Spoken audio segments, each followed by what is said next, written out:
What's happening there, boy? Just sitting here chilling, waiting on my big three to come on. But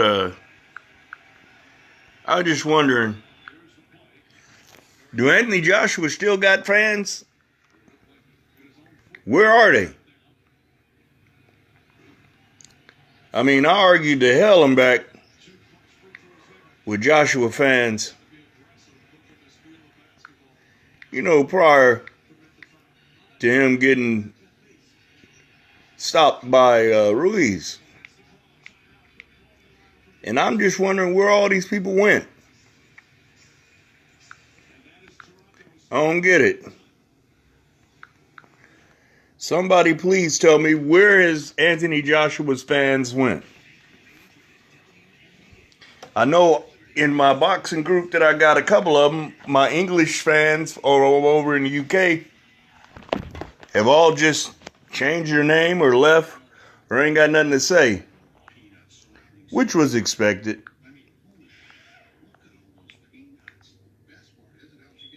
I'm just wondering where they at though. I mean, I ain't trying to be funny or nothing. Can somebody tell me why they suddenly are ghost? Did Ruiz shut down a whole country? I mean, come on, man. I don't get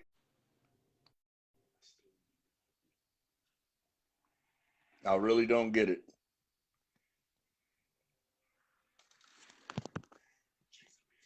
Joshua wasn't able to dominate old boy. He knocked him down, and old boy got up, dropped him twice in the same round, and then made him quit.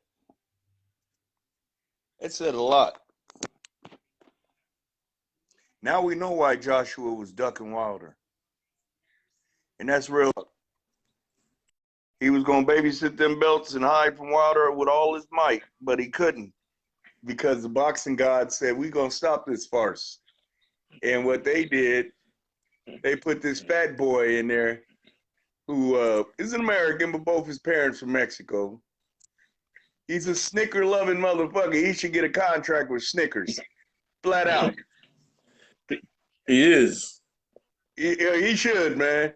And when he come into this next fight, he should have the Snickers logo and all that shit on his shorts, for real. And I want to just go on record saying, if he fights Joshua again, he's gonna whoop him again. What I saw that fight is Joshua is a broke man. He got broken. And once he get tapped upside the head again, especially if it's by Ruiz, he gonna go into that same mode again. When he got dropped that last time and went in his corner and the ref told him to come forward and he didn't even put his hands off the ropes and he was basically looking, I don't want to go in there this motherfucker.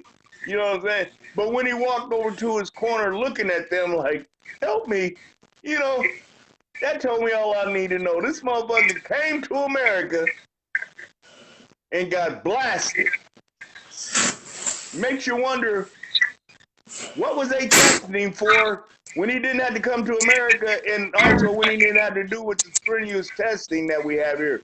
Triple G made some hints about that. He said there's different testing in America. And I don't know why he said that. He wasn't prompt to say that. But let's be real, man.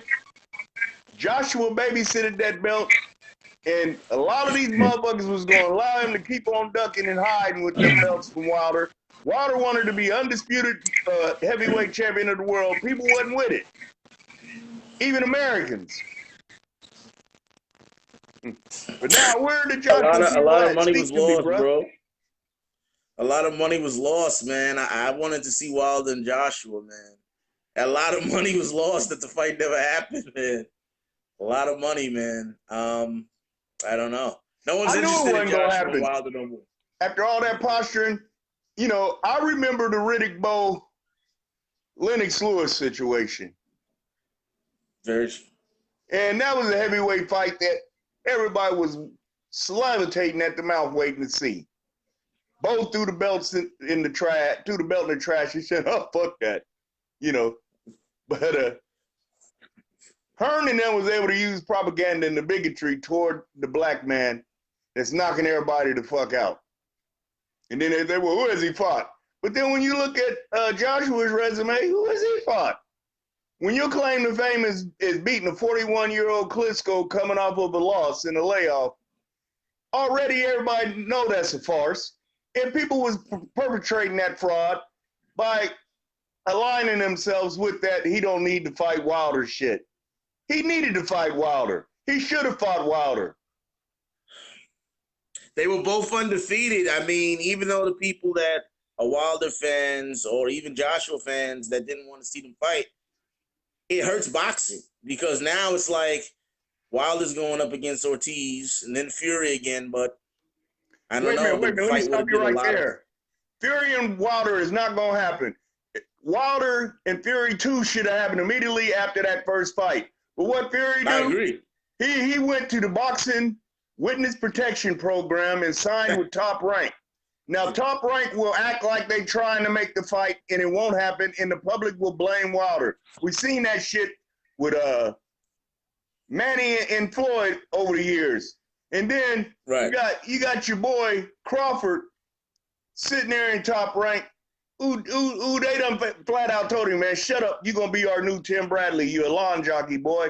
They won't even pay his opponent if it's Kell Brook. Talking about Crawford don't generate enough money to pay Kell Brook.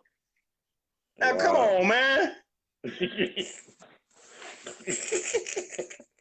but I mean, I heard about Brook and Bud, but I guess it fell through. I haven't heard anything in a while about it. So I guess people were saying that Crawford is ducking Brook, and it's not so much that he ducking him. His management ain't gonna let it happen. Wow. The people in charge or that was advising Crawford should have told him before he signed with Top Rank. Tim Bradley should have been like, man, look at me. Look at my career.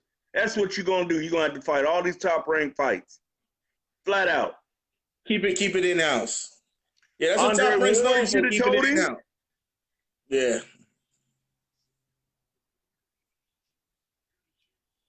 Frank Nitti said he got exposed. Who got exposed? I believe that first fight, if it wasn't for the long count, we already know what's up with that. That should have been an immediate rematch. But for Fury to back out of the rematch and sign with Top Rank told me all I need to know. Yeah, but the knockdowns hurt him, man. He's never been hurt like that in his career. You know what I'm saying? Scrambled his brains. I mean, he didn't want to. I mean, that long count too. He didn't want to do a rematch right away. He's acting like he did, but his own family was fearing for his safety. His own family. Hey, man. Frank Nitti says Brook going to retire. I don't know. I don't think he got enough money to just drive off in the sunset yet. You know, the reason why we get ready to see Pacquiao and Thurman is because Pacquiao ain't got no money to be retiring. You know, and for people who want to waste their money on that, I feel sorry for you. I'm going to stream it free or wait till YouTube. Pacquiao ain't knocked out a motherfucker in a decade.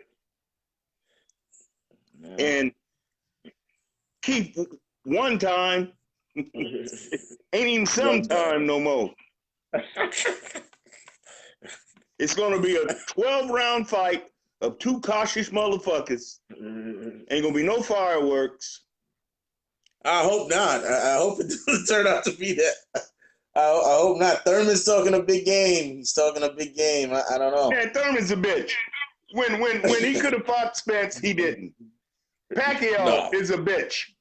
He got in the ring with Spence after Spence beat Garcia. And then he asked who next thing you do, put out a poll, who do they want to fight next? And Spence wasn't even on the poll. He should have told Spence, I just wanted to get in this ring for some free publicity. I have no intentions of letting you beat my ass. Flat out. And that's what would happen. Manny Pacquiao and Spence would have been a gross miscarriage of justice in the prize fighting world.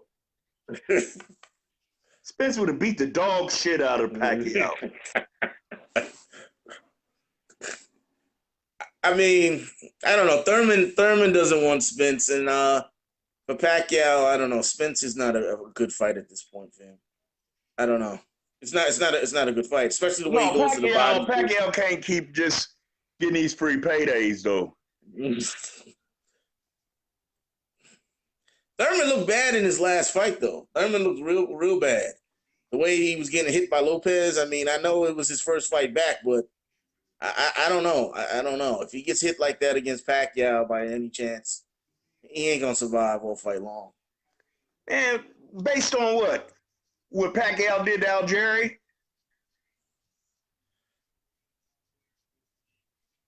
Yeah, he hasn't been. I mean, what has Pacquiao done in the last 10 years to make you think he gonna knock out Keith Thurman? Even if he hit him I'm saying like if Thurman gets hit the way he did against Lopez, he gonna have to tighten up his defense. He got hit a whole lot, man. Lopez is, what are we gonna call him? What, a B-level fighter? C+. What is Pacquiao at this stage? Pacquiao's not top tier A-level fighter at welterweight. That's why he hide from all top tier welterweight opponents. Pacquiao at this point would probably be a B. B at this point. Pacquiao at this point is damaged goods, and he's always had an asterisk by his name when he was blowing motherfuckers out the water, because I personally was man enough to say I think he was on steroids. And although he did stop Matisse, so what? Who the fuck was Matisse at the time? Matisse was damaged goods.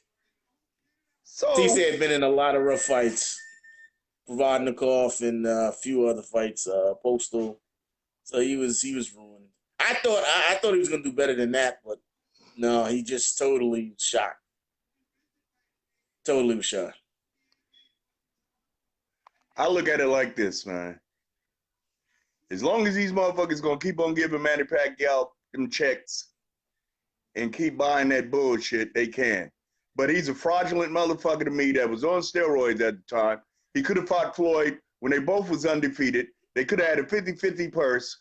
You know what I'm saying? And all he had to do was just take the testing. Could have had a trilogy. Could have made a trilogy of it, man. If you know, it's really messed up, man. They fought way too late, man. It would have been such a good fight if they fought when it was supposed to. I don't know, man. Manny Pacquiao's a fraudulent motherfucker. And who you like in the Spence and Porter fight? Spence and Porter. I believe Spence gonna be the first person to stop Porter. Yeah. That putting your head down, come forward shit, and trying to bully ball with a Spence is gonna get, man, this is the first time y'all gonna see Porter backing up on a bicycle, and his daddy gonna have to save him throwing that goddamn towel, or Spence gonna flat back him. Flat out. Porter ain't even on Spence's level. They say that Spence hurt Porter in sparring before.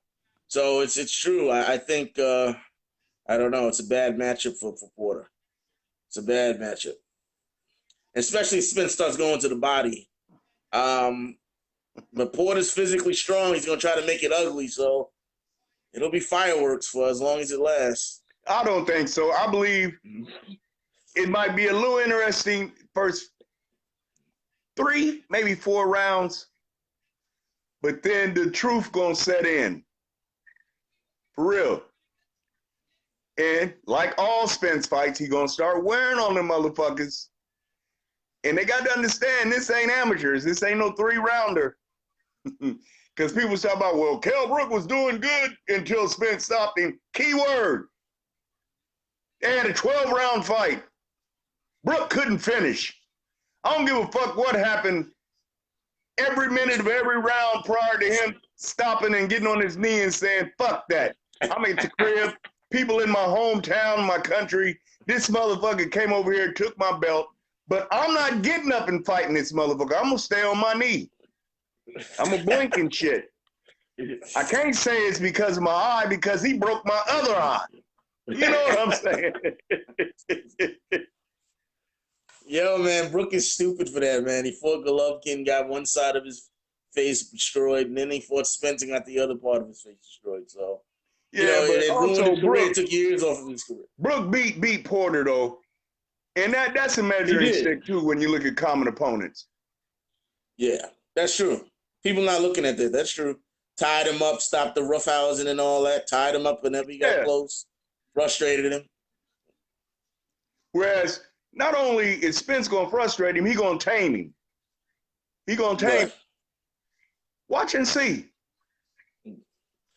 And you're gonna see. I hope they go to the corner in between rounds. Porter Daddy gonna be shitty, and Porter ought to look up at him and be like, "Look, Daddy, I knew I couldn't whoop his ass. So shut up. You fight this motherfucker." 914 star. Pound back. Yeah. But I think Pacquiao's a fraud. I feel sorry for him. And people talk about he ain't in no financial dyers. Well, that's bullshit. He ain't fighting for the love of the game anymore. He might not even have IRS problems like y'all think he do, but he still owe money. If not just to the IRS, we know Bob Arum got him knee deep in debt. Hell, when he got that big Mayweather payday, his next fight, he had to get cash advance prior to the fight. What kind of shit is that? Oh, man. I don't know what to say, man. I mean, that's not good, man. After all these years, to be having money troubles, it's not. What is he doing with his money? They saying Floyd's going broke too. But they be saying that about Floyd, but they said Michael Jackson was going broke too. You know what I'm saying? When Floyd died, people gonna be fighting over his money long after he gone. See, what people fail to realize, if Floyd was to spend every dime he ever made in the ring, he still got real estate investments going on some luscious properties out there in Vegas, New York, in the Caribbean. He got fighters of his own now that he's pimping. For people to say Floyd is broke, I believe that like they say Michael Jackson was broke. And I knew how funny that was, but if Michael Jackson was broke, the contract he had, if he was broke, Sony was broke. Because Mike basically owned half of Sony. He also had the Beatles with the Masters, which was worth a shitload of money. And what's that other some bitch? He had a lot of people's masters though, because he gave a few of these black artists that got exploded their masters free of charge. But that Bob Dylan masters, he had that, all that shit. He owned a boatload of money, man, and money that was making money, and money that's still making money, and he gone. Motherfuckers is making money off his name long over a decade after he gone. That's how broke Michael Jackson was. Yo, they gotta keep fucking with him this Neverland thing that came out they with say on he HBO. going broke. All Floyd gotta do is go overseas and fight a motherfucker for more than anybody in America can fight anybody. And it is what it is. People like that last fight in Japan. Oh, fuck Floyd. Floyd retired. It's not like he babysitting the belt and going over there and fighting that Japanese dude. He just took a smooth, 9 or 10 million and put on the exhibition for him. Nothing strenuous, just another day we're right. He ain't do shit, but just went and got a check. People hate Floyd for that, but man, I don't know nobody making money like that for something easy, man. Just like when people was talking about when he fought Conor McGregor, how that's bad for boxing. Looked like boxing doing well after that, but I would have thought he was a goddamn fool who had turned down all that money. Somebody gonna give him at least $100 million to come up off the couch out of retirement to begin with. Not to mention all the other monies that he was able to recoup from that. And all these people were talking about it was bad for boxing. But then also De La Hoya was trying to say Conor McGregor should fight Canelo. Just all kind of shit. Floyd did it his way. He rechanged the game. And now motherfuckers want to make him broke. Even if he do go broke, I wouldn't care. He having a lot of goddamn fun spending that money. Billionaire. Yeah. Billionaire. And people talk about, well, what has he done for his people? And he's a boxer. He ain't the welfare system for black Americans. And when he give out them lunches and dinners and shit to the homeless in Vegas, that don't get no coverage. Hold on one second. That's from Nancy's. You have the 7. yeah. You Orlando just boxing didn't suffer at all from Floyd just getting a hellified payday. As long as these people hate on Floyd, he's gonna keep on pulling their strings and making that money. Making that money. It's going right now. But hey, I'm ready to watch the Big Three. You ready to get my smoke on and watch this Big Three Ice Cube Big Three coming on. And then tomorrow, y'all looking when y'all said they playing in Indianapolis tomorrow, and we going down there, and I'm gonna be, believe it or not, right off of the floor. I'm going in my electric wheelchair, and we're guests to Bonzi Wells, who's from Muncie, Indiana, who's gonna be playing, and he hooked me up. And Bonzi Wells is in the Big Three? Yeah, he playing tomorrow. Oh, cool. Yeah, and he hooked us up, and I'm gonna be there, and I'm gonna be right there on the floor. And one thing I don't really give a damn about meeting these ball players. You know who I want to have a conversation with? Ooh. I'm gonna challenge you to battle. I'm gonna be like, yeah, you get ready to fuck with the handicapable rapper, nigga. I was cussing on the mic long before NWA came out. They wouldn't even let me get in contests back in the 80s because I was dominating and dogging motherfuckers with freestyles, but I wasn't clean with it. I wasn't none of that hip hop, hippity hip. I used to dog motherfuckers out, talk about their mama, talk about their clothes, talk about how bad they rhyme. And I got a hell of a vocabulary. I'm quick with it. Hell, I'm in my 50s. And last Thanksgiving, when my nephews and them, it was at family dinner over there freestyling. I went over there and spit on their ass, and them motherfuckers is like, damn, Uncle Jamie. Yeah, because it ain't nothing but rhymes. And if you got a hell of a vocabulary with a hell of a mind, you quick with it, you can put it together. Hell, Q might hear me and might want to give me a contract. Shit. Yeah, you never know. Man, fuck that. I You would never know. Something-year-old rapper. If anything, like my nephew and them wanted me to come in the studio with them and help them out on some hooks and shit. Because they don't even know how to create a song. They can drop 1,000 goddamn bars with no chorus, don't take a breath or nothing. And I was trying to tell them, you gotta have at least a catchy hook if you want to have a song that's gonna catch on. Motherfuckers might not know what you're saying if you're rapping, but when you get that one certain part where you got a hook, everybody that know that hook is gonna be repeating that or saying it live. Yeah, that's true. It's true. It's not about what you talk. It's not about what you're rapping about no more. It's not. Oh. You can get people singing a certain part of a song, you got it. And see, battle rapping, I was a motherfucker because people didn't understand battle rapping back then in the 80s. You know, I used to have to battle motherfuckers, especially on lunch hour at school, because we had an hour for lunch at my school, and it was over lunch hour. You could leave and shit. We used to go get fucked up.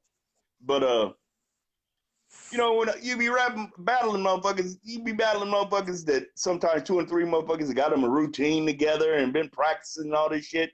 Then we get out there in the commons area at lunch, and I tear their ass up because they be practicing and saying some lines they done rehearsed and all that shit.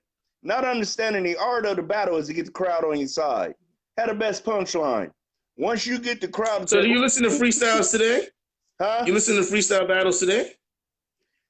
Well, it's like spoken language now, broken word or whatever. Yeah. But the whole culture of that now.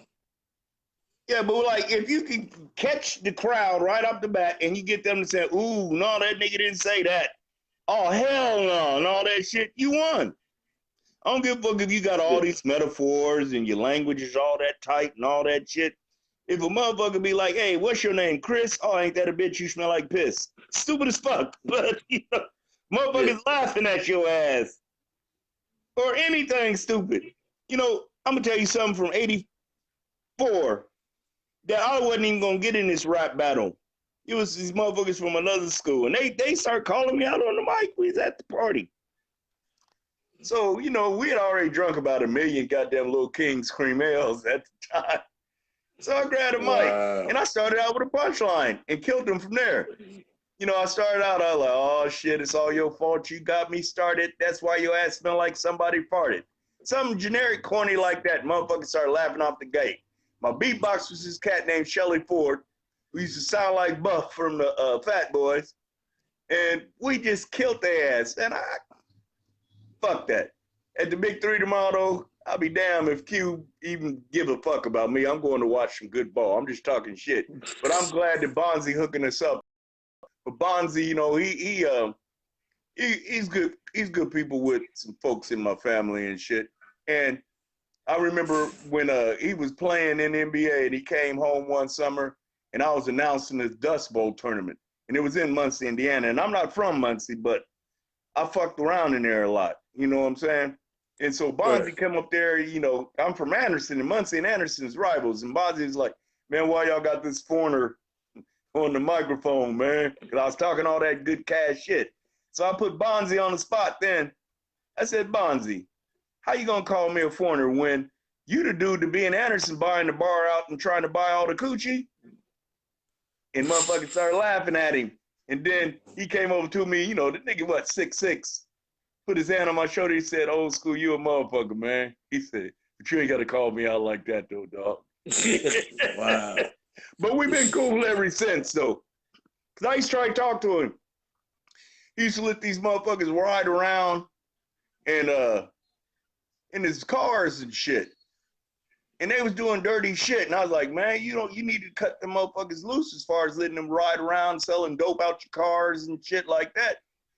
And then you're like, Bonzi, I had to check on him, though, because people were saying after he retired, then he went to China and he had to leave from there because he didn't get his scratch right over there. They was fucking him over. They was talking about how he was back in Muncie asking motherfuckers for money that he gave them when he was on top. But come to find out, he ain't really doing that bad. But, he's a good dude, and he hooked me up. He heard about my unfortunate situation where I just got both my legs cut off and shit. And he reached out to me, and he hooked me up. And I'm going to be there at that ball game tomorrow in my electric wheelchair chilling. I'm going to have on my Laker gear and my Pacer gear.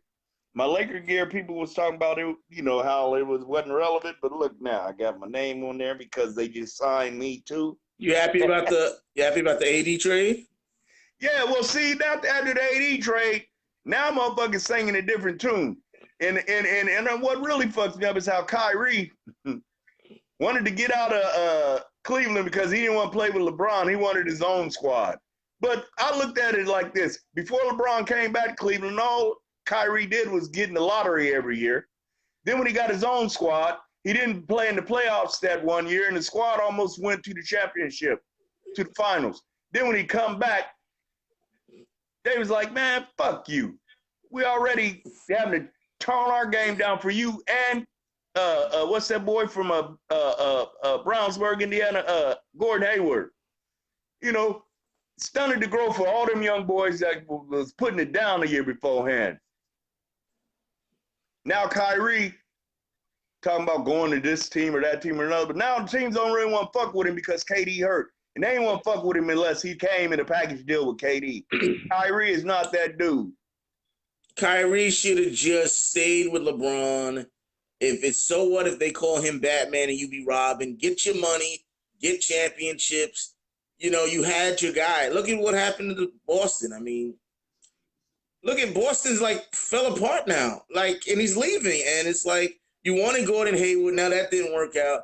Kyrie is like a cancer, man. Chris Paul, these guys, I don't know, man. I don't know who's going to take Kyrie at this point. Well, he should just call LeBron and be like, look, Daddy, I'm sorry. Let me come home. LeBron going to be retiring soon, and him and AD could be running L.A. Yeah, sure. But forget what the media got to say. People want to give it to my Lakers automatically in the West, but there's a move out there that if it happened, they're going to win the West over the Lakers.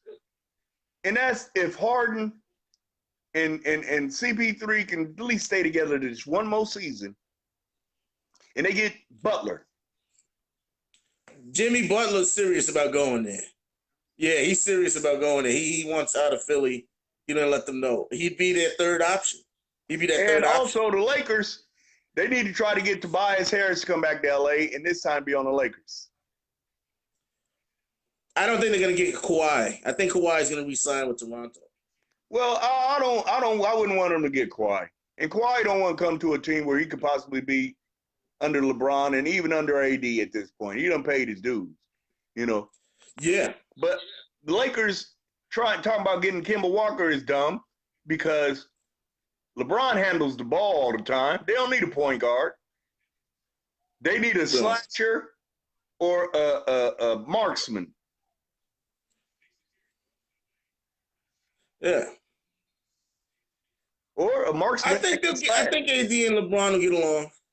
I think they'll get along just fine. Oh, they gonna be off the hook, man. They're trying to bring Showtime back. Showtime back to LA. Showtime been dead. Ain't gonna be no more Showtimes, but it's gonna be LeBron time. Flat out. Listen, if LeBron can get another ring, man. Yes, let's do some. Aaron Scott Baker. What the fuck you talking about? Michael Todd Tannehill Jr. looking. I wouldn't give a fuck. You know, because like I said,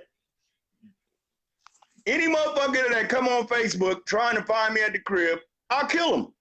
Flat out. So why don't you ride shotgun with that motherfucker? You come knock on my door for him, Aaron Scott Baker. I won't even shoot you. I'll just yank you in the goddamn house. I got a little nephew who just got out the joint. He'll fuck the shit out of you. Make you love him. So why don't you shut that whole shit up calling out another motherfucking name like he your hero? What you trying to do? Get hit? Aaron Scott Baker. What kind of shit is that? You swinging on another man's nuts on Facebook in a boxing group. Pure bitch assness. I bet you've been tampered with. Now you love it. I bet you got pictures of that man on your wall too, don't you? Punk motherfucker.